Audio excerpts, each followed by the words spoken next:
Next month, May 1960, was the 18th Monaco Grand Prix.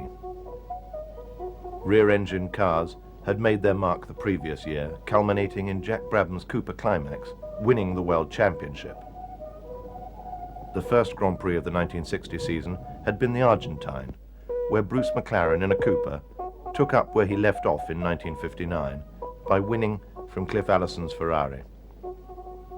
Innis Ireland, in the new rear-engined Lotus 18, finished 6th after a spin. Back home in Britain, at the Easter Monday Goodwood, Ireland won. Then at the International Trophy at Silverstone, the Lotus 18s trounced the opposition, with Ireland winning both the Formula 1 and Formula 2 races, and Jimmy Clark winning the Formula Junior race. It was becoming obvious that the Lotus was the car to have, so much so that Stirling Moss had persuaded Rob Walker to buy one.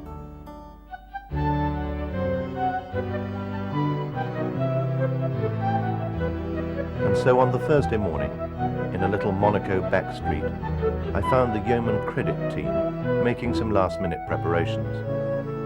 The team had entered its Cooper Climaxes for Tony Brooks and Chris Bristow. Brooks had left Ferrari as he had given himself no chance of winning the World Championship in a front-engine car. Yeoman Credit also had a spare third car for practice.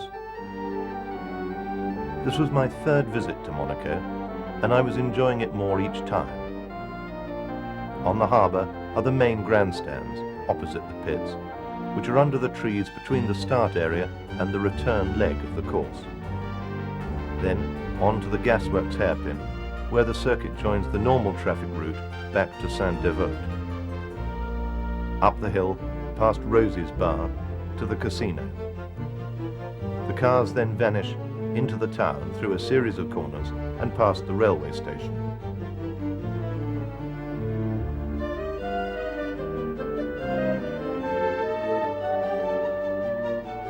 Finally, the cars emerge out of the tunnel before dropping down to the chicane and then the left-hander at Tabac, and so along the harbour back to the pits.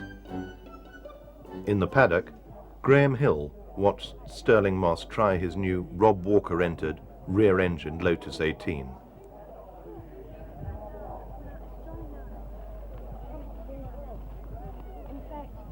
Ferrari had brought 4 cars, 3 front-engine Dino 246s and the new, first-ever rear-engine Ferrari, also using the Dino 246 V6 engine.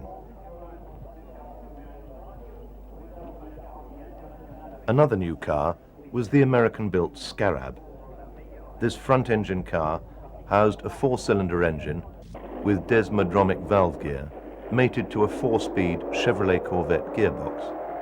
The cars are built and financed by Lance Revenclough, here preparing for his first outing on a European circuit. The second Scarab was driven by fellow American Chuck Day.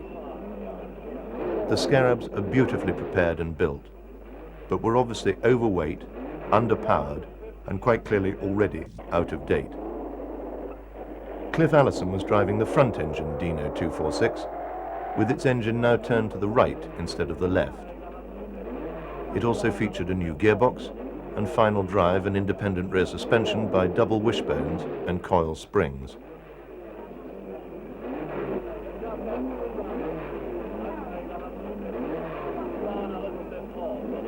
In Rob Walker's pit, Alf Francis chatted to Stirling, who was about to make his debut in the Lotus Climax.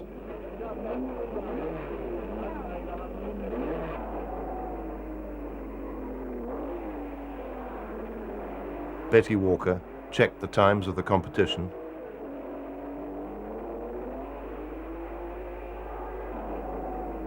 And of course, of Stirling.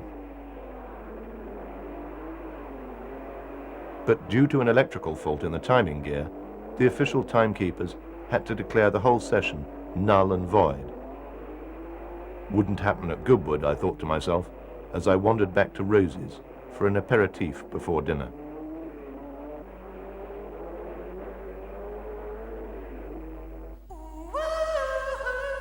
The sun shone, so we had no difficulty in relaxing at Monte Carlo. either by swimming or by sitting by the sea or even bathing in the sun. We only hoped that the timekeepers would fix their stopwatches.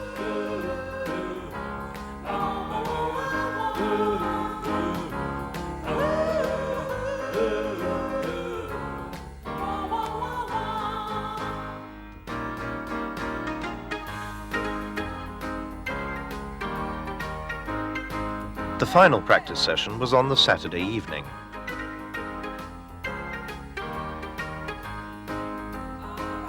American Richie Ginther, newcomer to the Ferrari team, was entrusted with the new rear-engine car.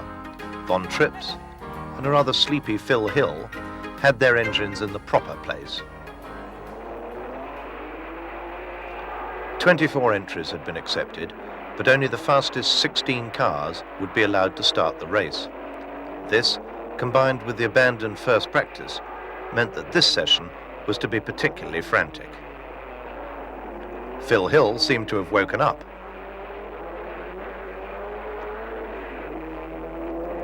Jack Brabham warmed his car up quite gently on the inside of the course. Colin Chapman was anxious to hear what Stirling thought about his new Lotus. And then Rob Walker checked some last-minute points with Alf Francis and Moss before Stirling ventured back out onto the track.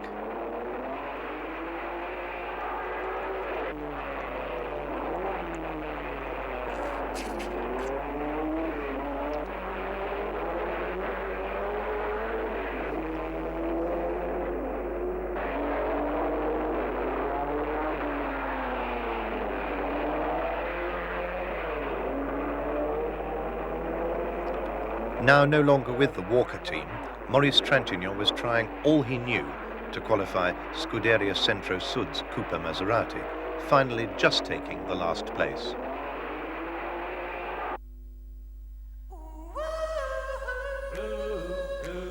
Sunday afternoon, May the 29th. The sun was shining, but the sky looked threatening. Alf Francis was deep in conversation with the Ferrari team manager, Tavoni. He was inquiring about Cliff Allison, who was in hospital after a crash in practice. Von Trips was on the third row of the grid, with Phil Hill and Richie Ginther. In the rear-engine Ferrari was on the fourth row. Another new rear-engine car was the BRM, which Bonnier had qualified well in fifth place.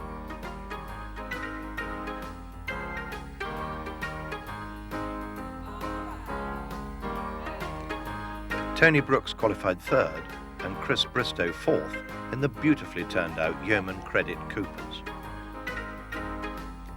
Roy Salvadori, driving a 1959 Cooper for C.T. Atkins, was down in 12th.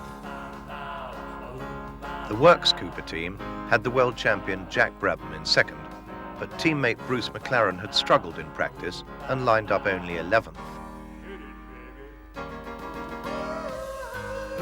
Stirling Moss was Rob Walker's sole entrant and had been quickest in practice. The Lotus Works team had Innes Ireland, Alan Stacey and John Surtees getting his first real taste of four-wheel racing. Chapman chatted to Count Johnny Lurani from Italy, no mean motorist himself. The crowd waited patiently for the start, while in front of the pits, the Monaco police kept everybody in order.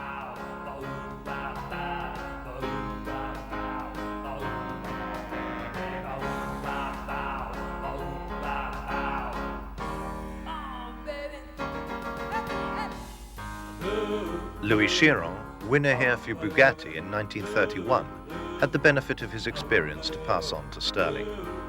Raymond Mays of BRM was as immaculate as ever, and Maurice Trintignant discussed his slim prospects starting from the back of the grid in his Cooper Maserati.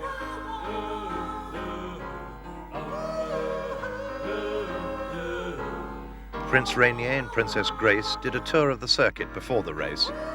They seemed to have abandoned American metal. At last, at nearly 3 o'clock, the cars were arranged on the grid.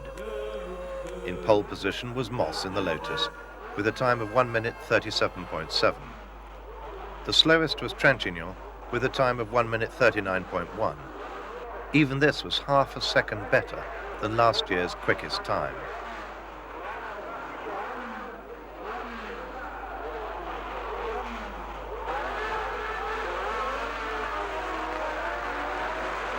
When the race started, Joe Bonnier sneaked through into the lead as all the front row suffered excessive wheel spin.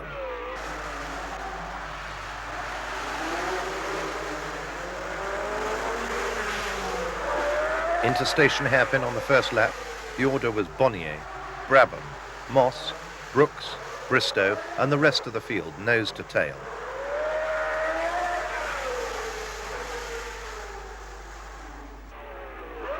The harbour wall is not used for everyday traffic, so it takes a few laps for the dust to clear.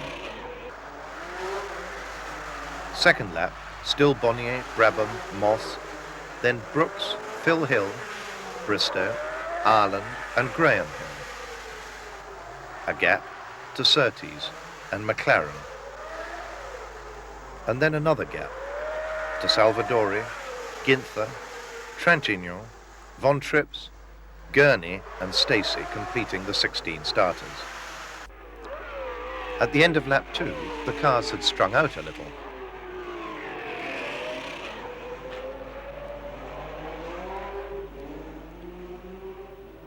By the 5th lap, Moss had moved into second place. Bonnier and Sterling were now well ahead of the rest. Brabham was third, but dropping back. Then came Brooks, Phil Hill, Ireland, Bristow and Graham Hill.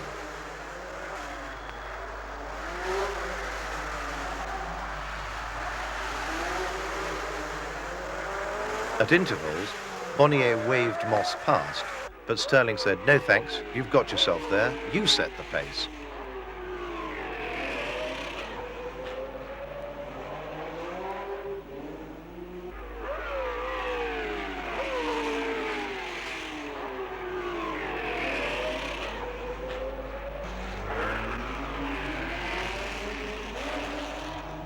At the gasworks, Brabham led a gaggle of 6 cars, all catching the leaders, Bonnier and Moss. Their approach encouraged Moss to take the lead from Bonnier on lap 17.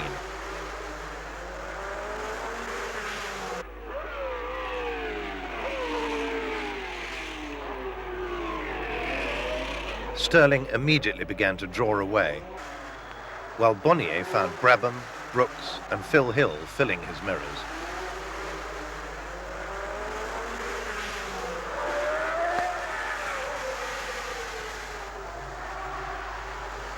Moss's lead increased appreciably, lap by lap, and then Bonnier was overwhelmed by Brabham.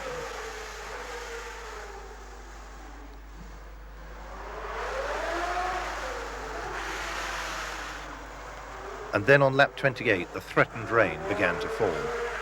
Sterling was signalled that Brabham, now in second place, was only 7 seconds behind him.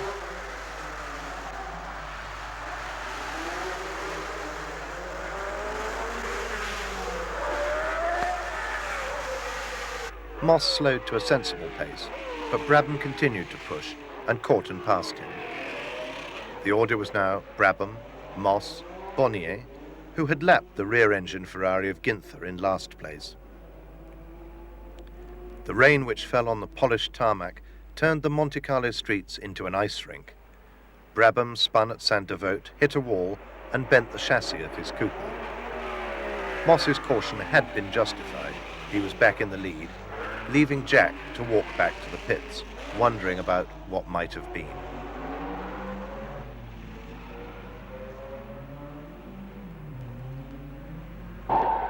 Von Trips nearly went straight on at the station. Moss was keeping to the driest part of the road. McLaren spun but managed to recover.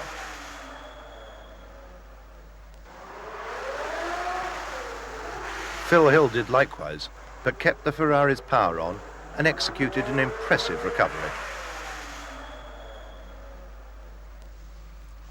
The rain stopped.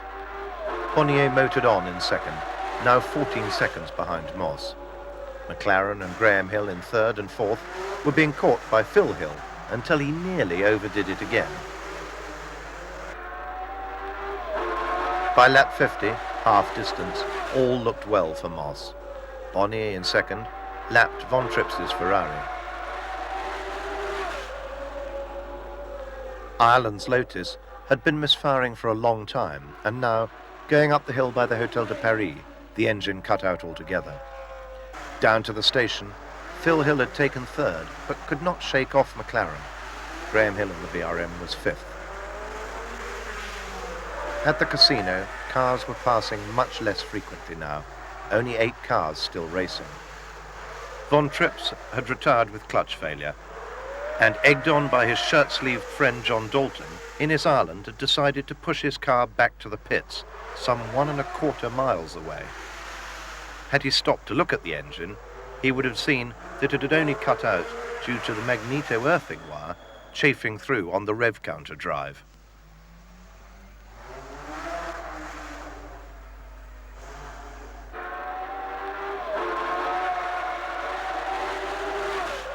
Meanwhile, on lap 60, Moss's engine went on to 3 cylinders. He called at his pit and found a plug lead had fallen off. Bonnier took the lead, but was soon caught again by Moss. As Alf Francis looked on, the Lotus regained the lead. If Stirling could win this one, it would be his 13th World Championship victory, equaling the record of the great Alberto Ascari. On lap 78, poor Joe Bonnier retired when the rear suspension collapsed on his BRM. McLaren overtook Phil Hill to take 2nd place. Innes Ireland finally made it, arriving exhausted at the finish line. In 4th, and now amazingly last place, was the Yeoman Credit Cooper of Tony Brooks. With only 4 cars running, the walking wounded desperately tried to get going again as 2 World Championship point-scoring places were on offer. Brabham restarted his bent Cooper, Bonnier got going again, Gurney set off with a loose rear wheel, and Ginther pushed his car as Ireland had done. Moss went on to win. He and entrant Rob Walker had now done for Lotus what they had done for Cooper 2 years ago in Argentina, given them their first Grand Prix victory.